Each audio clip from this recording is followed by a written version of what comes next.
Every single day, thousands of people share stories online that they can't tell anyone in real life. Too strange, too disturbing, too hard to explain without sounding crazy. Some of those stories are exactly what we're covering today. Welcome back, Creepy Crew, and let's get into it.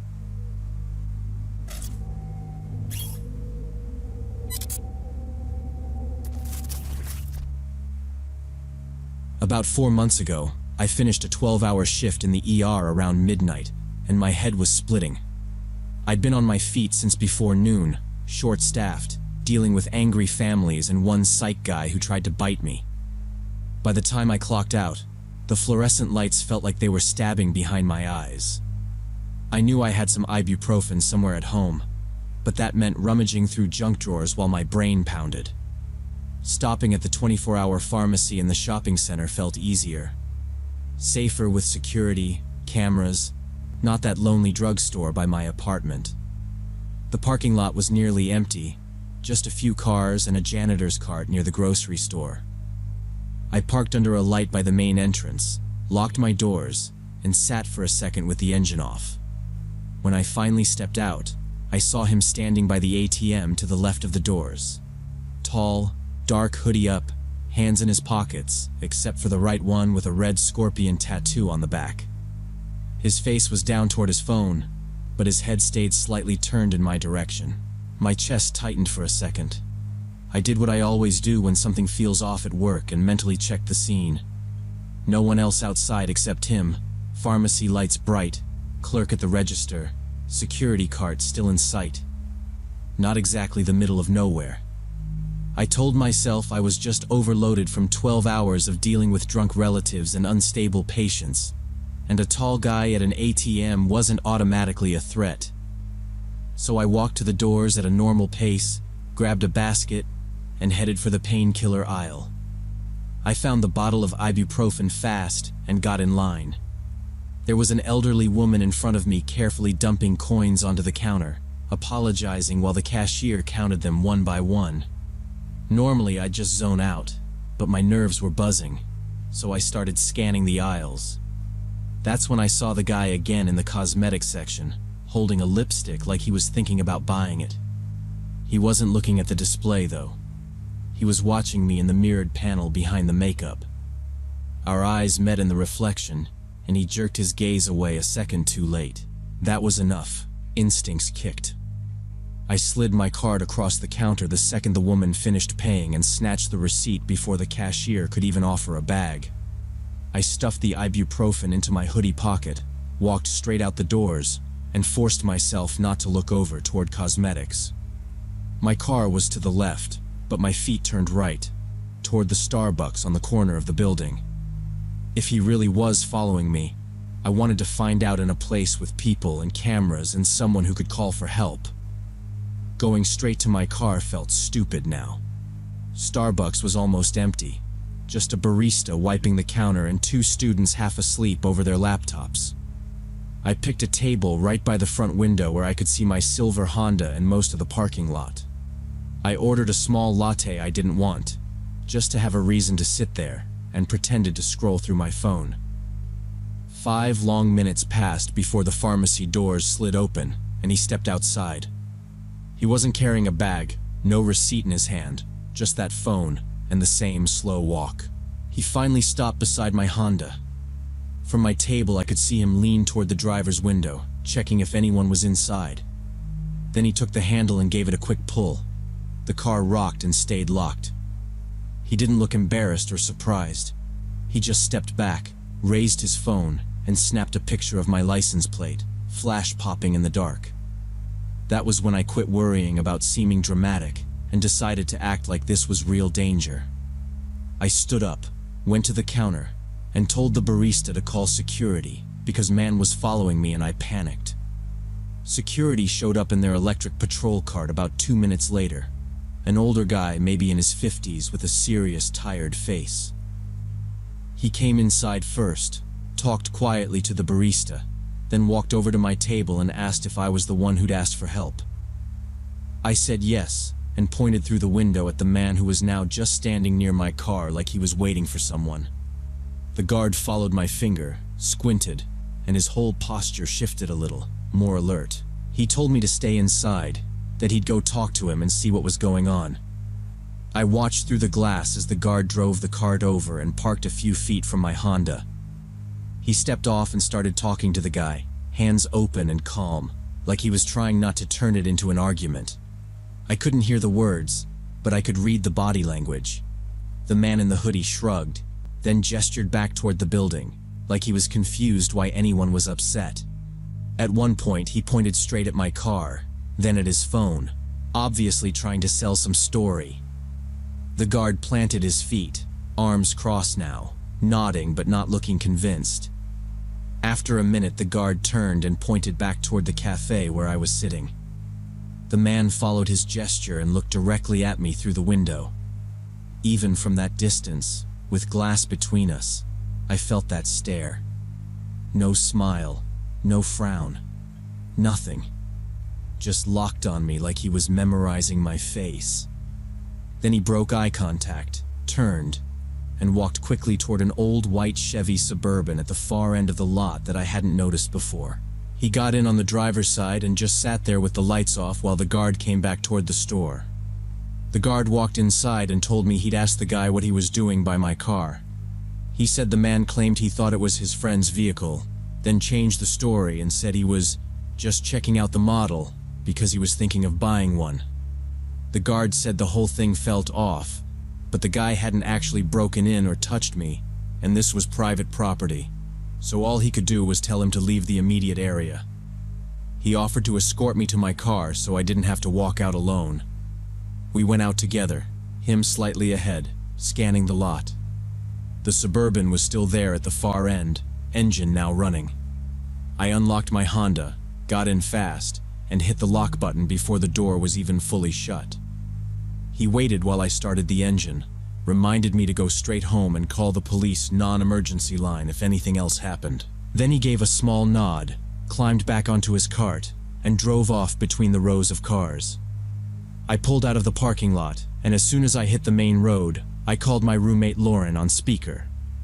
I told her, probably louder than I meant to, that I was being followed by some guy who had been messing with my car, and that I was heading straight to the police station on Maplewood instead of going home.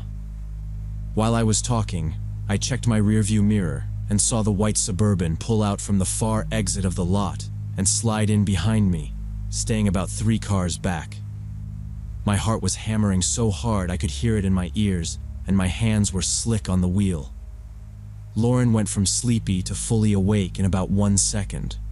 She said she was grabbing her keys, leaving the apartment, and meeting me at the station. She kept me on the line, telling me to stay on main roads, not to pull over anywhere dark, and not to get out of the car until I was right in front of the building. I did exactly what she said. I drove past the station once and saw the Suburban still hanging back in the mirror. I looped around a few blocks, came back again and passed it a second time, dragging it out until I finally spotted Lauren standing under the bright lights by the entrance, phone in her hand, watching the street. The second I saw her, I cut into the parking lot lane, pulled right up near the front doors, threw the car in park, and ran inside. I glanced back through the glass and saw the Suburban stopped across the street facing the station, engine running but no one getting out. The duty officer at the front desk saw my face and waved me over before I even opened my mouth. I told him everything from the pharmacy to the parking lot and gave the best description I could of the guy and the scorpion tattoo. He wrote it all down, then went outside with another officer to check the Suburban. I stood next to Lauren by the doors and watched. As soon as they started walking toward it, the Suburban took off fast around the corner and disappeared. The officer came back in and said they'd gotten the license plate number and would run it and contact me.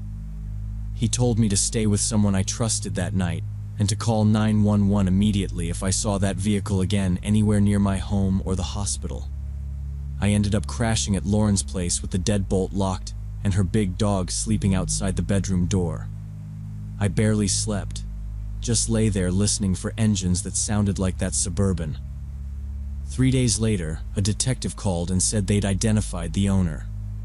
He didn't give me every detail, just that the man had a history of similar incidents where he followed women from late-night stores and watched them but never actually made a direct threat or put his hands on them. The detective told me to be careful, keep documenting anything weird, and said that without direct contact or threats there wasn't much more they could do besides keep the report on file. It's been about 4 months now, and I haven't seen the suburban or the man with the scorpion tattoo again. But I don't shop alone late at night anymore, and I always check my mirrors in the parking lot before I get in my car.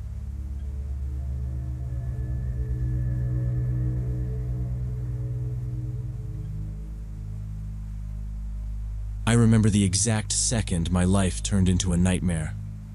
March 15th, 2:47 p.m., when I opened an email with the subject line, "Finally found your studio address." That email came a month after I shot a corporate event for some IT company downtown. Standard gig, nothing unusual. I'd done hundreds of those before, moved through the crowd, took a few hundred shots, backed everything up, sent the link, got paid, forgot about them. Nothing weird happened that day. No arguments, no drunk guy in my face, nobody acting like they even noticed me. A week later, I uploaded the final gallery to the agency's cloud, ticked it off in my spreadsheet, and moved on. Then the first email arrived. No subject, just a polite block of text saying he'd seen me at the event and was impressed by my professional approach. At first, I thought it was some networking thing, but the detail was wrong. He mentioned the exact lens I used most, the way I kept circling to the left side of the stage, how I never stood still for more than a few seconds. He said it was fascinating to watch how I moved through the crowd. Then he asked if I did private sessions, said he'd love to book something one-on-one. I read it twice, feeling this slow, heavy discomfort, but I still answered. I wrote that I only took commercial work through agencies and didn't do private shoots. Short, neutral, something I'd send to anyone. I should have ignored it. Instead, I hit send and went back to editing, not realizing I'd just confirmed he had a live line to me. The emails kept coming, faster each time, every 3 days, then every day. The second email described me instead of my work. My height, my hair, my confident but tired walk. He described the can of energy drink I bought at the bar, the way I shredded the label during breaks. The third one mentioned my habit of checking my phone every 10 minutes and how I always frowned at the screen first, like I was expecting bad news. He called it endearing. By the fourth email, I wasn't skimming anymore. That one had my studio address written out completely, buzzer code and all, plus a comment about the old nameplate still being on the door. I never posted that address anywhere. Only clients and a few friends had it, and those details weren't in any message or invoice. I pulled my site apart, checked every social profile, scrolled back through years of posts looking for a slip. Nothing. I checked the cloud gallery link from the event to see if metadata had leaked anything. Still nothing. The only way he could have gotten that address was by following me from somewhere. Probably from the event, maybe from home. I blocked the email and told myself that was that. Next morning, a new email came from a different address, same writing style, no subject. Then another. I stopped opening them on my phone and only checked them on my studio desktop with the door locked. The fifth email was just a list, dates, times, and short notes. When I left home, when I came back, where I got coffee, where I ate lunch on Monday. 2 weeks of my life broken down into bullet points, including the day I overslept and left 20 minutes late. He'd been keeping track, in person, long enough to notice my delays. I searched my apartment and studio that night, room by room. I checked smoke detectors, picture frames, the router, behind wall art. Looked for pinholes in the ceiling, small black domes, anything that didn't belong. Then I went to the garage and crawled under my car with a flashlight, checking the wheel wells, bumper, the trunk lining, even inside the spare tire well for a GPS tracker. Nothing. No cameras, no bugs, no magnets, nothing that would give me an easy answer. Whoever he was watching the old-fashioned way, staying close enough to log my movements, but smart enough not to leave hardware lying around. Somehow that felt worse than finding a device I could just rip off and throw in the trash. The next morning I printed every email, clipped them together, and walked into the police station with the stack under my arm. I expected to be brushed off, but when the desk officer saw the movement log, his face changed, and he called a detective. We went over everything in a small office that smelled like stale coffee. He asked if I'd recently broken up with anyone, screwed over a client, argued with someone online. I hadn't. They traced what they could, but he told me all the IPs led back to public Wi-Fi at different coffee shops. Too many faces, too many cameras, nothing they could actually act on. He said there wasn't much they could do beyond documenting it, but he advised me to stay with family outside the city for a while, install cameras, change my routines, and stop posting anything in real time. I drove home, sat on the edge of my bed for 10 minutes, then started packing.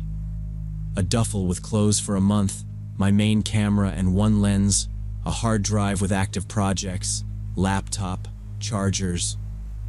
I called my regular clients, told them I'd be unavailable for a bit due to personal reasons, but their current jobs were safe. No one pushed for details. By late evening, I was on the highway heading to my parents' place in the suburbs, watching every car in the mirror like it might be him. When I arrived, I didn't tell them the truth. I said I needed a break from the city and wanted to save money, that I was tired of freelancing alone. My mom was just happy I was home. My dad asked careful questions about contracts and deadlines, and I deflected, saying work was slow and I wanted to reset. That night, I lay in my old room surrounded by boxes and gear, laptop open on the desk, and I kept checking my email every 10 minutes, waiting for the next message. The last email arrived the day after I filed the police report. I opened it at my parents' house, sitting at their kitchen table with coffee going cold in my hand. It was one sentence. "You shouldn't have called the police. Now I'll have to do things differently." I read that line a few times, trying to work out what differently meant. Was he bluffing? Or did he already have some other plan?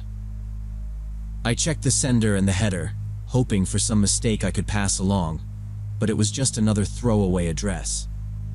I thought about calling the detective, but my parents were in the living room and I didn't want to explain, so I decided I'd forward it in the morning. I barely slept that night. I lay on the bed, then ended up in the chair with the light on, my laptop open, refreshing my inbox every few minutes. Every noise in the house made me jump. Pipes, the fridge, my dad coughing. All of it sounded like somebody moving where they shouldn't be. Every so often I pushed the curtain aside and checked the street for a car I didn't recognize. Nothing changed. Morning came, and then another day with no new message. I forwarded the email to the detective with a note, and he replied that he'd add it to the file and alert the department. A week went by like that. Tense. 2 weeks later, he called to say they had traced one of the emails to a guy in a neighboring state, already on their radar with serious mental health problems and a history of stalking.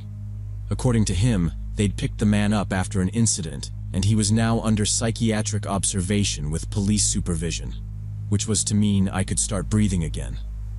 I moved back to the city after a month and tried to slide into my routine like nothing had happened. I reopened the studio, flipped on the lights, checked rooms, locks, windows. Everything was where I had left it, but I walked opening closets and looking behind doors like I expected someone to be hiding there. I changed the locks, put up a couple of cameras, and gave a spare key to one friend I trusted. Then I started taking work again, commercial shoots, a few headshot sessions, and eventually another corporate event downtown. On paper, my life looked normal again. I got up, drove to jobs, edited files, sent invoices, but normal wasn't normal anymore. I watched my rearview mirror, looking for the same car behind me through too many turns. I paid attention to anyone who seemed to linger near the building or stare at the studio windows. I scanned coffee shops before ordering, looking for someone who seemed a little too focused on me. I tightened everything online, new passwords, two-factor on every account, every profile private, no more posts about my schedule or where I was working that day. The detective told me the guy they believed was responsible was still under supervision, and that I was safe. But safe feels different once you know somebody spent weeks charting your life without you noticing. Some nights when I'm backing up photos, I still refresh my email, half expecting a new message from some fresh address. Someone else who noticed my professional approach at an event.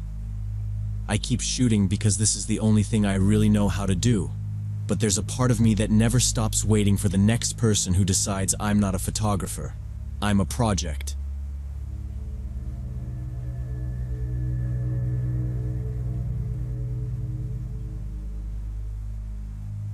I spent a year working security at a private rehab clinic for people dealing with addictions. Standard job, patrolling, checking rooms, sometimes helping medical staff with difficult situations. It wasn't glamorous, but it was steady, and the rules were clear. My shift was nights, 12 hours, mostly making sure nobody slipped out to score or hurt themselves when withdrawal kicked them in the teeth. You learn pretty fast that half your job is watching doors, and the other half is watching people's moods. The building had a few wings, but the one that mattered that night was the basement level where they kept the hydrotherapy room. It was simple. Several shower stalls with tiled partitions, one big tub at the far end, benches along the wall. Official rule was that the room closed at 9 p.m. Every tap off, lights out, door locked. After 9, only 2 keys existed in play. Mine, on my belt, and the head nurse's, locked in the safe at the station upstairs. The logic was obvious. No unsupervised water at night around people who were detoxing, depressed, or both. I did the close-up the same way every shift. Around 8:45, I'd tell whoever was in there to finish up. At 9 sharp, I'd walk through, check each stall, shut any taps, check that the tub was drained, then switch off the lights and lock the door. That particular night, I remember a skinny guy from detox complaining that he just got warm, but he shuffled out wrapped in a towel. When I did my sweep, everything was dry. No dripping, no lingering steam. I locked the door, tugged it once out of habit, clipped the key back, signed the time in the log, and moved on. Around 3 in the morning, I was finishing a round in the basement. Nights in a clinic are noisy in a controlled way. Distant TVs, somebody coughing, the occasional call bell. As I came down that corridor, I heard something that didn't fit. Clear running water from behind the hydrotherapy door. Not a drip, not a gurgle in the pipes, but a strong, steady rush like a shower on full blast. I stopped, listened a few seconds to make sure I wasn't mixing it up with a toilet flush from another room. No. It was continuous, same intensity. The strip at the bottom of the door was dark, no light on inside. I tried the handle, still locked. I took out my key, opened up, and hit the lights. Room was empty, benches bare, no towels, no clothes, nothing. In one of the middle stalls, though, the shower head was going full force, water pounding into the drain, steam rising. Both taps were turned all the way to the stops, like someone had cranked them hard. I went straight in, got my sleeve wet, turned them off, then opened and shut them a couple of times just to see if anything felt loose. Everything felt normal. I checked the other stalls and the tub. All dry, no footprints, no puddles outside that one stall. I stayed maybe another minute, listening. The only sound was the ventilation. I told myself it was probably some weird plumbing burp, a valve not seating right somewhere in the system. I shut the lights off, locked the door again, tested the handle, put the key back in my pocket, and finished my round. I decided I'd leave a note for maintenance and mention it to the head nurse at shift change. The clinic wasn't huge, so 10, Maybe 12 minutes later, I was back on that same corridor, heading toward the security office to update paperwork. Before I even saw the door, I heard it again. Same sound. Strong running water behind the hydrotherapy room. That time I just stood there a second, because I knew for a fact that nobody had gone past me and nobody had signed that room out. I checked my belt. Key ring was still there, heavy as always. I knew the head nurse was upstairs at the station. Small building. You always know roughly where people are. And I also knew her key stayed in the safe at night. Policy. Triple-checked in audits. I unlocked the door again, flipped the lights on, and my chest tightened. Same stall, same shower head, full pressure. Both taps twisted all the way open. I went over everything I'd done before in my head. Night work makes you doubt yourself, so I really tried to be honest about it. Could I have left it half open? Missed it? Still, I remembered standing right there a few minutes ago, turning those handles until they wouldn't move. I stepped in again, shut the water off hard, held each handle at the end of its travel, feeling for any give. Nothing. The other stalls were still dry. That's when I stopped treating it like some minor weirdness. One freak plumbing thing, fine. Twice, in 10 minutes, behind a locked door where access is controlled by 2 keys that haven't moved. That's a security issue, not just a maintenance one. Flooded room we could mop. Uncontrolled access to a locked area we couldn't shrug off. So I locked the door again, checked it twice, wrote the exact times and what I'd seen into my notebook, and headed straight to the office phone. I called the night maintenance tech, explained that I had a shower in a locked room turning itself on after close, same stall, twice, and that I'd already shut it off. He complained a little under his breath, but he said he'd come in. About 15 minutes later, he showed up with his tool bag, hair still messy, clearly dragged out of bed. I walked him down, unlocked the hydrotherapy door for the 3rd time, and stepped back while he went to work. He started with that same stall, turning the taps, watching the flow, then shutting them off and on, fast and slow. Then he opened the access panel behind the stalls and checked the valves and mixers, had me stand inside and open different taps while he watched the pipes. After that, he ran his hand along the main line, listening and feeling for vibration. Finally, he shut every tap, checked each stall and the tub, then went to the main feed into the room. "From what I see, the system's fine," he said. "If you close these, they stay closed. Valves are tight, pressure's normal.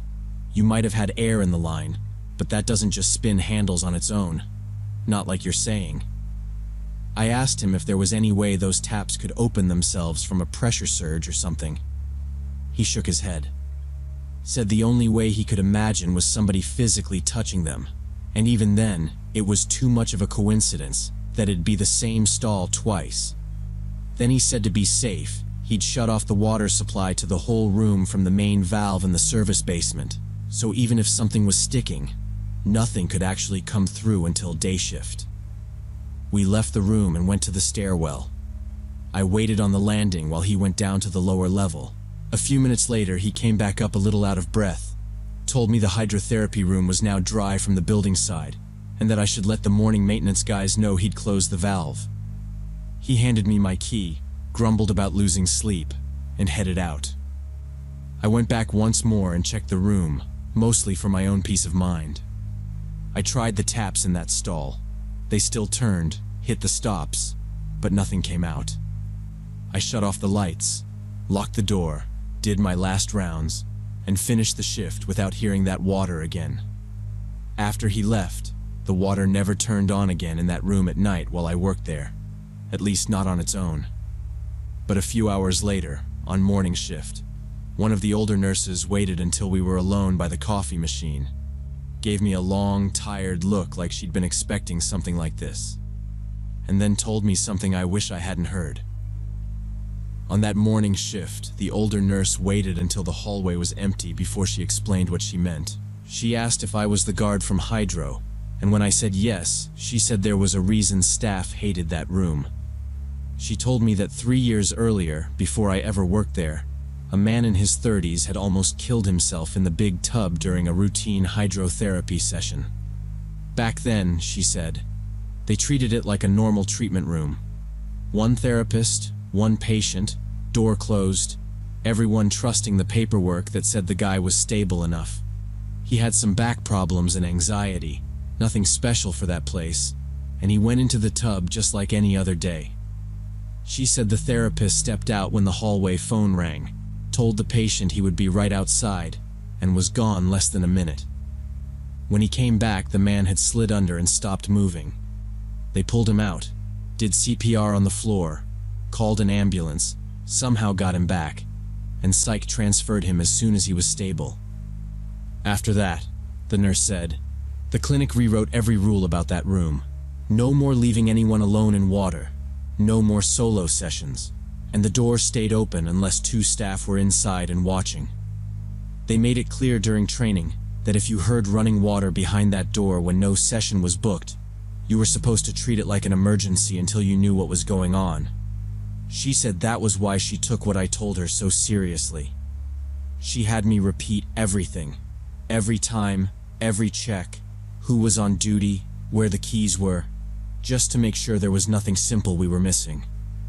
When she was satisfied, she just nodded and told me I had done what I was supposed to do, that maintenance cutting the water was probably the safest outcome we could get.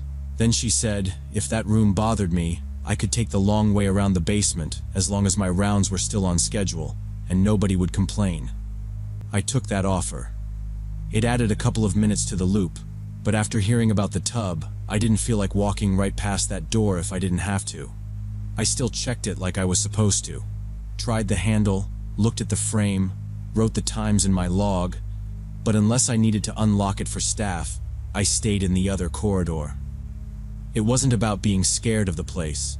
It was more that once you know someone tried to die in a room like that, you treat it with respect and you avoid pushing your luck. What stays with me is that the taps opened twice while the door stayed locked and my key never left my pocket, and the head nurse's key sat in the safe at her station the whole time. The tech told me the valves were fine and there was no reason for a handle to move on its own, but he still went downstairs, shut the supply to that room, and after that, it never happened again.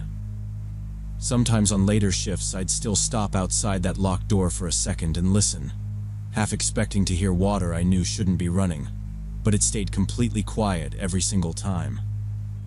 I left after the year was up, but I picture those taps and feel relieved I never faced a third time.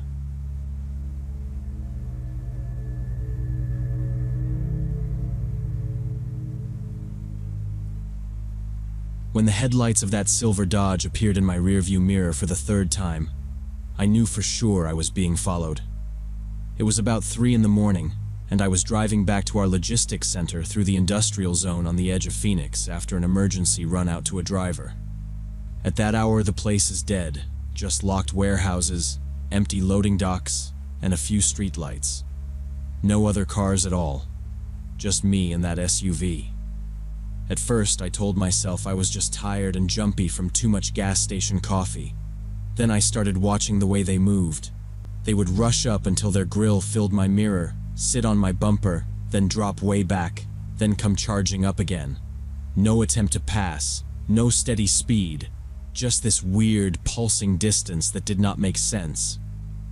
I took a right turn I did not need into a side street between dark warehouses. The Dodge took the same turn. A minute later, I took another random turn, sharper this time, and they followed that too. 2 weeks earlier, management had sent out a warning email about robberies in this exact zone. Box trucks and full semis were getting boxed in, doors popped, electronics and construction materials gone in minutes. One of our drivers had tried to resist and ended up in the hospital. I read that memo at my desk, rolled my eyes, and figured it did not really apply to dispatchers sneaking around in old company sedans. Now, sitting alone in that gray Civic with a strange SUV matching every turn I made, I understood how stupid that was. I should probably explain why I was out of the office in the first place. I am a night shift dispatcher at a big logistics center outside Phoenix. I am 30. I work 10 at night to 6 in the morning, and I am usually glued to 3 monitors, a radio, and a stack of paperwork. I keep track of where the trucks are, match the GPS data to the bills, and argue with drivers about appointment times. I am not a driver. On a normal night, I do not even see the street. Around 2:30 that night, the tracker on one of our containers dropped offline. Not just any load either. It was a box full of high-end electronics headed out of state, insured for something like $2 million. Without an active GPS unit, the system at the state line will not clear it, which means the driver hits the checkpoint and turns into an expensive paperweight until somebody fixes the problem. Every minute that thing sat still would blow up schedules and insurance reports, and, in the end, land on my desk. Normally we have a night courier for stuff like that. That guy was out sick, and the backup lives on the far side of town and was not answering his phone. Inside the building, it was just me and 2 bored security guards in the gate booth. My senior dispatcher called my desk from home and did not waste words. He told me to grab a spare tracker from the equipment cage, take the company Civic, and run it out to the driver at his first stop, a rest area about 30 minutes away. I signed out the keys, picked up the box tracker, and drove out. The run there was uneventful. Morales backed his truck into a corner spot. I handed him the unit, and he had it installed and online in under 5 minutes before rolling back onto the interstate. Going home was not an option. My apartment was the opposite direction, and I was not going to lead a tale there. The only safe place was the yard with guards and cameras. I turned toward it. The Dodge surged up beside me and smashed into my left side. The hit shoved Civic toward concrete, but I yanked the wheel back and kept off the wall. They slammed me again, and I knew I would not reach yard. Ahead, scrap yard gate open, and I knew night shift inside. I yanked the wheel and shot through the scrap yard gate. The Civic slid but stayed straight, and in the mirror, I saw the Dodge turn in right after me as I cut between rows of containers toward the only lit building, the office. I jumped the curb in front of the entrance, hit the brakes, and the car stopped crooked. I ran to the metal door, pounded on it with both fists, and yelled that someone was trying to run me off the road and I really needed the police. Footsteps came from inside, then the lock turned. A security guard in a blue uniform opened with a radio in his hand, and 2 workers behind him. I blurted that a silver Dodge had followed me, hit me twice, tried to push me into the wall, had just driven through their gate, and begged them to call the police. The guard stepped past me, looked toward the gate, and talked into his radio, saying there was an emergency at the entrance. One worker pulled out his phone, said he was calling 911, and asked for basic details. The Dodge had stopped just inside, engine on, headlights our way. The guard pointed at the camera over the gate, and another on the building, then raised his voice and said into the radio that everything was on video, that they had the plate, and that police were already coming. He repeated it louder. I stood there shaking, waiting for doors to open, but instead the SUV suddenly turned and shot back out through the gate. The worker stayed on with the dispatcher, giving our address and a description, and the guard moved me just inside the doorway but kept himself outside, watching the entrance until sirens came closer. After about 15 minutes, 2 patrol cars pulled in. The officers talked to the guard and workers, then walked around my Civic. The left side was caved in, the driver's window shattered, the front bumper cracked and low. One officer said it looked like deliberate side hits from a larger truck. They took photos and brought me into a small office and wrote down my statement. In the camera room, the guard pulled up the footage. It showed my Civic through the gate and the Dodge behind it, but the angle on the gate camera was bad and the plate was half blocked. Only the last 3 numbers showed. The officers said the case would go to detectives, and later my supervisor told me they had checked every silver Dodge with those digits in the plate within 50 miles. Every owner either had an alibi or the vehicle was parked somewhere else that night. Nothing came out of it. The company did its own investigation, added security, put more cameras on the parking lots, and made a rule that after 10 at night, nobody leaves the logistics center alone. You walk out in a group or with a guard. Because it happened on duty, they also paid for a taxi for a month and sent me to a psychologist their insurance uses. The morning after the crash, I woke up sore down my left side with a bruise from the seat belt. Every time I closed my eyes, I heard the impact again. I kept the therapy appointments and went back to work, but I will not drive alone through industrial zones at night anymore, and I still bolt awake because in my head, I am back in that Civic with the mirror full of those headlights and waiting for the next hit.